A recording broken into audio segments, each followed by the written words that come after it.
with another It Moves video. We're on chapter 3, and it's called Factorized, I believe. And sorry if you see pop-ups, because I realize, or not like pop-ups, but like the screen just keep flashes. I'm sorry about that. That's just, I don't know what it's caused by. But if you actually think about it, it makes it more creepier. But nothing better. Let's just continue.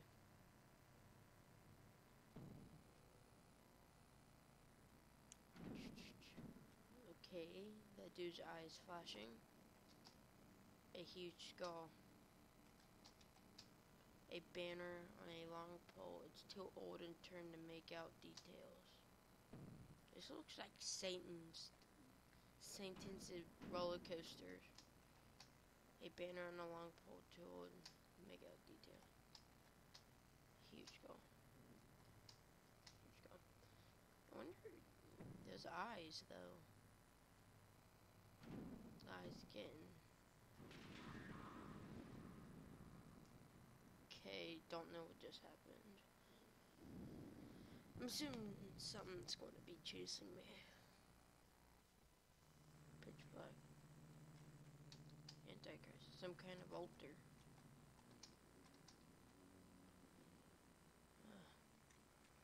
What's this? A picture of some kind of green landscape. The picture is too bad shaped to make out any details.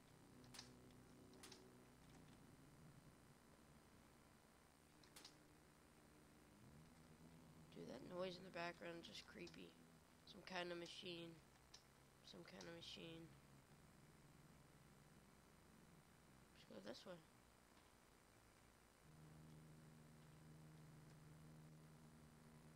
I wonder why this kid has always have bad dreams.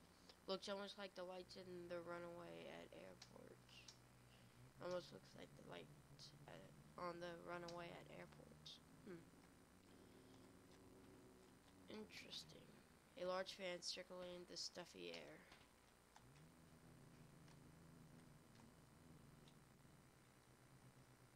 Just plain out weird.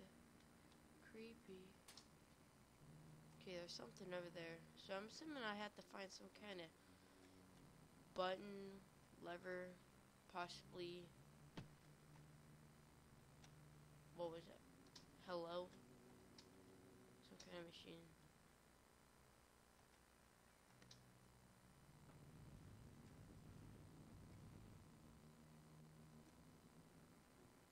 Assuming it turned up something over here. Okay, that's creepy. Actually shaked.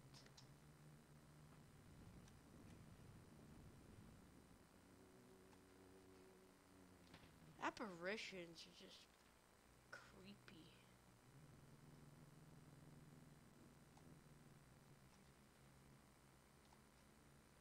Dude, that noise.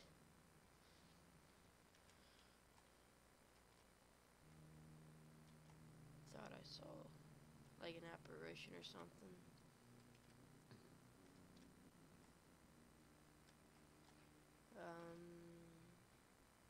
So in here, a creepy mask.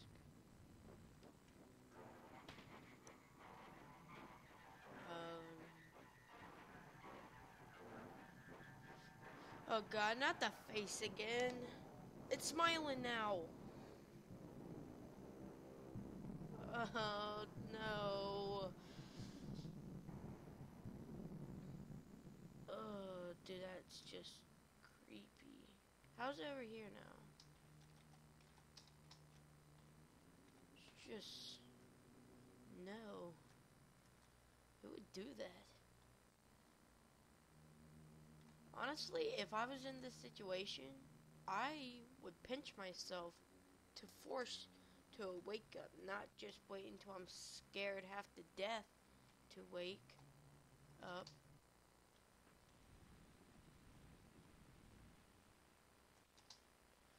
There's a red liquid pouring out. Alright, so what have it pressed? Shimmy down here.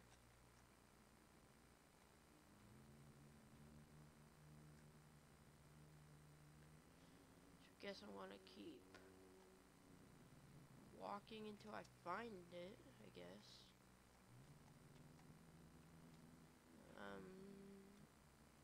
Let's see.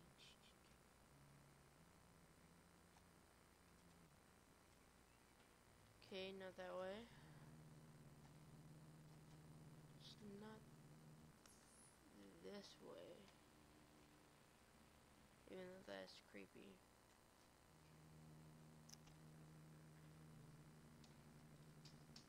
Some kind of altar, so I can't interact with that yet.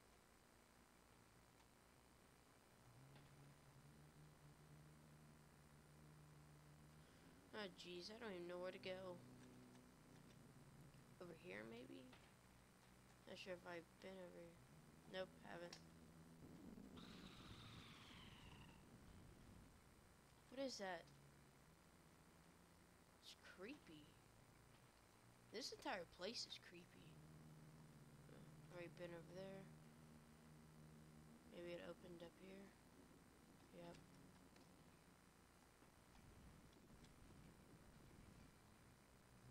I have a feeling something's going to pop out. I just like know it. Assuming this opened down here, and I was correct.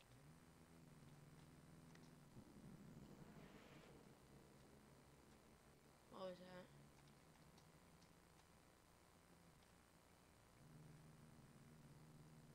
Is that the last bit?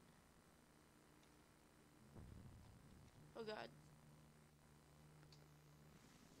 Oh god. What? What the? Okay, that's just... It's funny how certain words can remain hidden from your mind, no matter how blatant or obvious they are.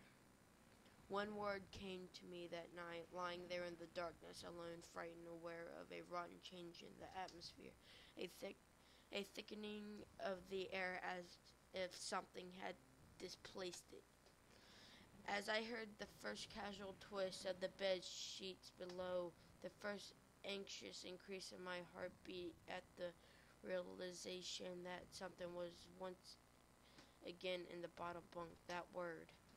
A word which has been sent to exile, filtered up through my consciousness, breaking free of all repression, gasping for air, screaming, aching, and carving itself into my mind. Ghost. As this thought came to me, I noticed that my unwelcome visitor has ceased moving. The bed sheets lay calm and dormant, but they had been replaced by something far more hideous. A slow, rhythmic, rasping breath then escaped from the thing below. I could imagine its chest rising and falling with each sorted, wheezing, and garbled breath. I shuddered and hoped beyond all hope that it would leave without occurrence.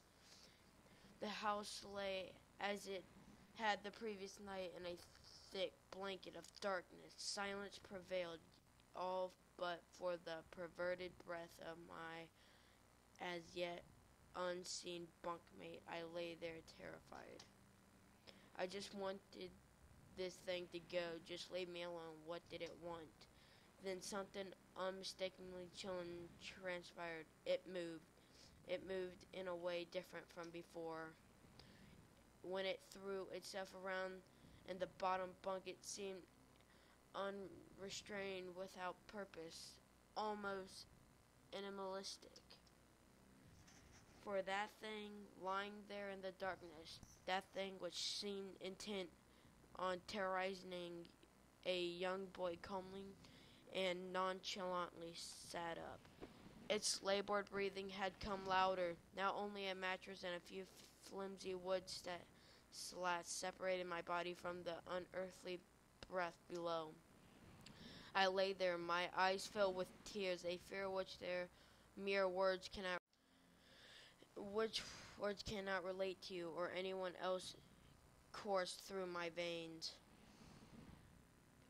I would not have believed that this fear could have heightened, but I was so wrong. I imagined what this thing would look like, sitting there listening from below my mattress, hoping to catch the slightest hint that I was awake. Imagination then turned to a unnerving reality. It began to touch the one slatch which my mattress sat on. It seemed to caress them carefully, running what I imagined to be fingers and hands across the surface of the wood. Then with great force it prodded angrily between two slats of the mattress. Even though the padding, it felt as though someone has viciously stuck their fingers onto my side. I let out an almighty cry, and the wheezing, shaking, and moving thing in the bunk below replied in kind but violently vibrating the bunk as it has done the night before. Small flakes of paint powdered into my blanket from the wall as the frame of the bed scraped along it backwards and forwards. Once again, I was bathed in light, and there stood my mother, loving, caring as she always was, with a comforting hug and calming words, which eventually, didn't read it. Of course, she asked what was wrong, but I could not say it. I dared not to say it. I simply said one word over and over and over again. Nightmare. Seriously, get like a bed, like in a dream catcher. This pattern of events continued for weeks, if not months. Night after night, I would awake to the sound of rustling sheets. Each time I would scream so as to not provide this abomination with time to prod and feel for me. With each cry, the bed would shake violently, stopping with the arrival of my mother, who would spend the rest of the night in the bottom bunk, seemingly unaware of the sinister force torturing her son nightly. Along with the way, I managed to feign illness a few times and come up with other less than truthful reasons for sleeping in my parents' bed. But more often than not, I would be alone for the rest few hours for each night in that place, the room where the light from the outside did not sit right, alone with that thing. With time, you can become desensitized to almost anything, no matter how horrific. I had come to realize that for whatever reason, this thing could not harm me when my mother was present. I am sure that the thing would have been said for my father, but as loving as he was, waking him from his sleep was almost impossible. Waking me, on the other hand, was no trouble at all, thanks to the nightmares. Dude, this kid has some problems. What has he been watching for the past at his old house? Well, I guess that's that. Yes, safe. So yeah, I guess I will stop here. Let's get about 8 likes on this video. And like I said, if you do like this video, please leave a like, and subscribe, and Dryax is now signing out.